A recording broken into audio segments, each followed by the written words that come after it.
जोहार।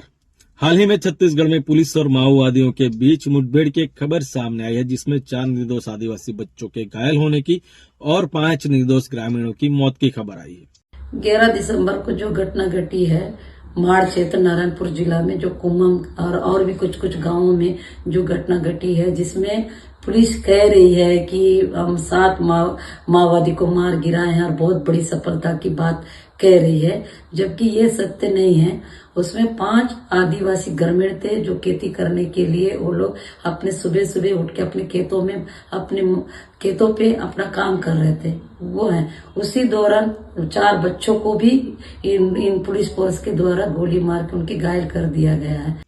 पूरी घटना क्या है उसी के बारे में आज के वीडियो में बात करने वाले हैं। चैनल को अभी तक सब्सक्राइब करना बाकी है तो सब्सक्राइब कर ले, लाइक करें, कमेंट में अपनी राय भी बताएं और वीडियो को ज्यादा से ज्यादा शेयर करें।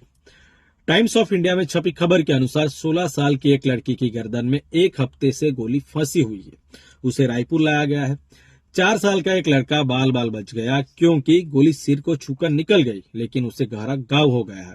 एक अन्य घायल लड़के ने बताया कि उसे गोली लगने से पहले उसने अपने पिता को मरते हुए देखा था और चौथे नाबालिग के हाथ से मांस के टुकड़े उड़ गए थे। 2 अन्य लड़के 14 और 17 साल के हैं। कई ग्रामीणों ने टाइम्स ऑफ इंडिया को बताया कि जब ये घटना हुई तब वे कोसरा बाजरे की फसल काट रहे थे। घायलों में से एक 70 वर्षीय किशोर झुककर फसल काट रहा था, तभी एक गोली उसके हाथ में लगी और उसके पैर को चीरती हुई निकल गई। माओवादियों का आरोप है कि उस दिन मारे गए 7 लोगों में से 5 निर्दोष ग्रामीण थे। बस्तर पुलिस ने मंगलवार को बच्चों के घायल होने के 6 दिन बाद एक बयान जारी किया कि माओवादियों ने एक वरिष्ठ नक्सल कमांडर कार्तिक को बचाने के लिए बच्चों और ग्रामीणों को मानव ढाल के रूप में इस्तेमाल किया, जिसके कारण 4 नाबालिग घायल हो गए। बस्तर रेंज के आईजी पी सुंदरराज ने उन्हें नक्सली हिंसा का शिकार बताया। आदिवासी अधिकार कार्यकर्ता सोनी सोई स्थानीय सामाजिक कार्यकर्ताओं के साथ शनिवार को सुदूर गांव में गई और तीनों बच्चों को नाव से भैरमगढ़ लेकर आई और फिर उन्हें दंतेवाड़ा और जगदलपुर के अस्पतालों में भर्ती कराया। डॉक्टरों ने तीनों की हालत स्थिर कर दी है, लेकिन लड़की की गर्दन में गोली लगने की वजह से उसकी हालत गंभीर बनी हुई। सोनी सोरी को बाद में चौथे लड़के के बारे में जानकारी मिली और उन्होंने उसे अस्पताल में भर्ती कराने की व्यवस्था की। गुस्से में सोनी सोरी ने पूछा है कि जब सुरक्षा बल शवों को भेज तक ले जा सकते हैं तो वे घायल बच्चों को अस्पताल क्यों नहीं ले गए, क्योंकि शवों की गिनती से उन्हें पुरस्कार मिलेगा, लेकिन घायल बच्चों की गिनती से नहीं। जब सुरक्षा बलों ने घटनास्थल की तलाशी ली तो उन्हें केवल शव मिले और कोई भी घायल नहीं मिला। सवाल पुलिस प्रशासन से है। तो जब घटना 11 तारीख की है तो 11 तारीख की घटना में इन बच्चों को 11, 12, 13, 14 तारीख को जब हमको खबर मिली, हम जब सुबह गए इंद्रावती घाट के उस तरफ जाके उनको एक नाले में नाव में पार करके हम इस लेके बैरंगढ़ एम्बुलेंस बुला के लेके आए। आने के बाद बैरंगढ़ में ट्रीटमेंट होती है, बैरंगढ़ से फिर दंतेवाड़ा में उसका रिफर किया जाता है, दंतेवाड़ा से जगदलपुर एक बच्ची रमली ओयाम का रिफर किया जाता है, जगदलपुर से अब रायपुर में उसकी रिफर करके उसकी वहाँ इलाज चल रही है। तो क्या इस बीच में क्या पुलिस को क्या थोड़ा भी ख्याल नहीं आया? जब 7 डेड बॉडी 7 बॉडियों को उठा के लाए हैं, डेड बॉडियों को, तो इन बच्चों के लिए क्यों ख्याल नहीं किया गया? इन बच्चों को क्यों नहीं लाया गया? अधिक विवरण दिए बिना पुलिस के बयान में कहा गया कि उन्हें 12 दिसंबर को कलहाजा डुंडरबेड़ा मुठभेड़ में क्रॉस फायर में कुछ बच्चों के घायल होने की सूचना मिली थी। यह क्षेत्र जंगल के अंदर रायपुर से 350 किलोमीटर दूर तथा महाराष्ट्र सीमा के करीब है। सुरक्षा बलों ने 2 महिलाओं सहित 7 नक्सलियों के शव बरामद करने का दावा किया है।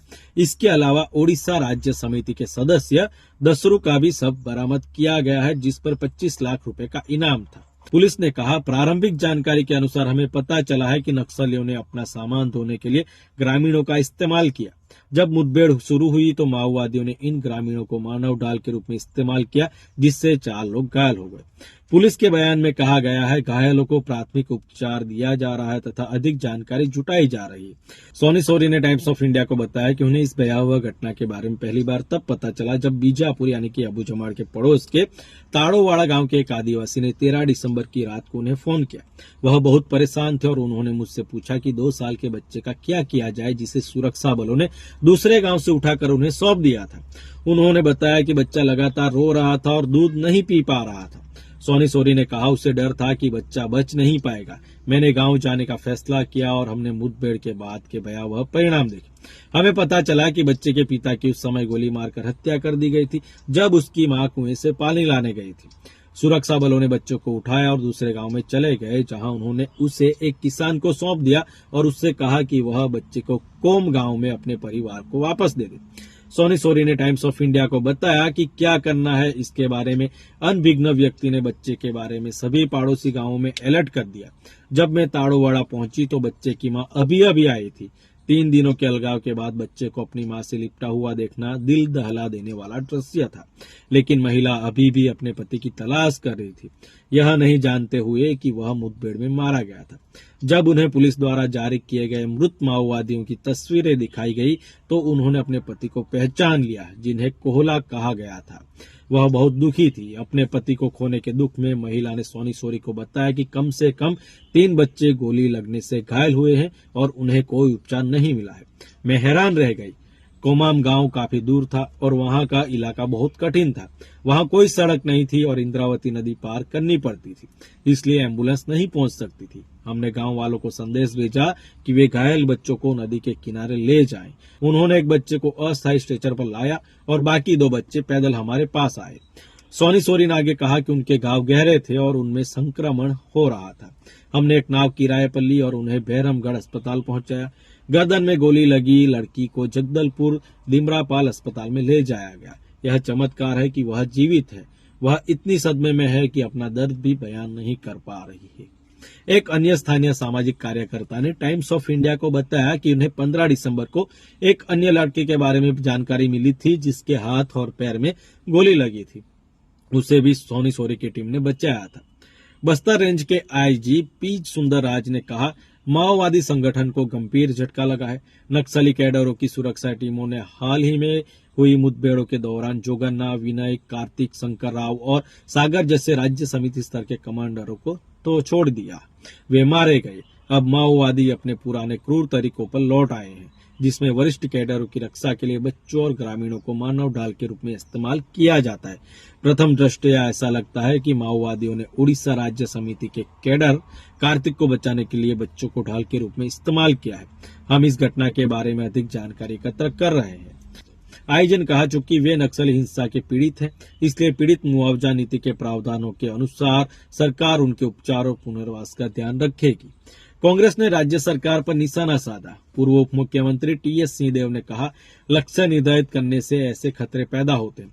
नक्सल समस्या का समाधान जरूरी है, लेकिन आम नागरिकों की जान की कीमत पर नहीं। इस क्षेत्र में रहने वाले गरीब, निर्दोष आदिवासी और अन्य नागरिक हताहत नहीं हो सकते, क्योंकि कुछ लोगों द्वारा उन्हें निशाना बनाया जा रहा है। निर्दोष नागरिकों को नुकसान नहीं होने दिया जा सकता। मुझे उम्मीद है कि इन बच्चों की अच्छी देखभाल की जाएगी और सरकार द्वारा उन्हें सर्वोत्तम उपचार उपलब्ध कराया जाएगा। कई बार ऐसी मुठभेड़ों में खबर सामने आती है और कई बार निर्दोष ग्रामीणों की हत्या की खबर भी सामने आती है। कहीं ना कहीं नक्सलवाद के नाम पर निर्दोष ग्रामीणों की हत्या की जाती है, जो एक गंभीर मुद्दा है। यह खबर शेयर जरूर करें, लाइक करें। मिलेंगे दूसरे वीडियो में, तब तक के लिए जोहार। जय आदिवासी।